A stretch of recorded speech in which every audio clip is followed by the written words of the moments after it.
మరోసారి సిఐడి విచారణకు ఎన్ఆర్ఐ యష్ హాజరయ్యారు.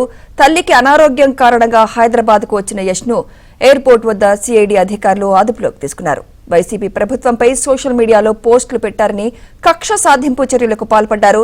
గతంలో 41A కింద నోటీసులు ఇచ్చిన సిఐడి నేడు మరోసారి విచారణకు రావాలని పిలిచింది. దీంతో లాయర్తో కలిసి యష్ సిఐడి కార్యాలయానికి వెళ్లారు.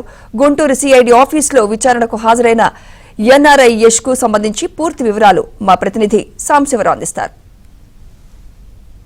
వైసీపీ ప్రభుత్వంపై సోషల్ మీడియాలో పోస్టులు పెట్టాడనే కారణంతో ఎన్ఆర్ఐ ఎస్ఎస్సి బొద్దులని సిఐడి పోలీసులు మరోసారి విచారణకు పిలిచారు. గత నెల డిసెంబర్న హైదరాబాద్లోని ఎయిర్పోర్ట్లో అతన్ని అదుపులో తీసుకున్న సిఐడి పోలీసులు అతన్ని మంగళగిరి సిఐడి కార్యాలయానికి ఆ నుంచి గుంటూరులోని ప్రాంతీయ సిఐడి కార్యాలయాన్ని తరలించి అతనికి 41 నోటీసులు ఇచ్చి పంపించారు. అయితే మరలా ఇప్పుడు నెల రోజుల తర్వాత అదే కేసులో యశస్విని కూడా ఈరోజు విచారణకి రమ్మంటంతో కూడా అతను న్యాయవాది దొద్దాల కోటేశ్వరరావుతో కలిసి కూడా మరోసారి విచారణకు హాజరయ్యారు. అయితే అసలు ఈ కేసుకు సంబంధించి అతను ప్రభుత్వం మీద ఏం పెట్టారు, ఎందుకు ఇలాగా విచారణ పేరుతో అతను వేధిస్తున్నాడు, మనతో పాటు మాట్లాడేందుకు కొంతమంది టీడీపీ నేతలు ఉన్నారు. సార్ చెప్పండి, ఏంటి యశస్వి బొద్దులూరు చేసిన తప్పేంటి, ప్రభుత్వం మీద అంత ఇబ్బందికర పోస్టులు ఏం పెట్టాడు, అతన్ని ఇప్పుడు 3 సార్లు 4 సార్లు విచారణకు పిలిచారు, ఏంటి అసలు ఎందుకు?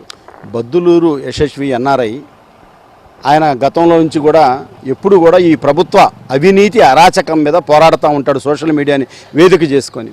అయితే గత 2 నెలల క్రితం వాళ్ళ అమ్మగారి బాగాలేకపోతే పోయిన నెల లాస్ట్ మంత్ 23rd ఎయిర్పోర్ట్లో దిగనే వస్తున్నాడని తెలుసుకొని ఆయన ఏదో బందిపోటో లేకపోతే గూండాను అరెస్ట్ చేసినట్టుగా తీసుకెళ్లారు. పాస్పోర్ట్ కూడా ఇవ్వకుండా చాలా ఇబ్బంది పెట్టి ఇక్కడికి తీసుకొచ్చి విచారించారు. ఆ తర్వాత 41 ఇచ్చి మేము అందరూ వచ్చి గొడవ చేసిన తర్వాత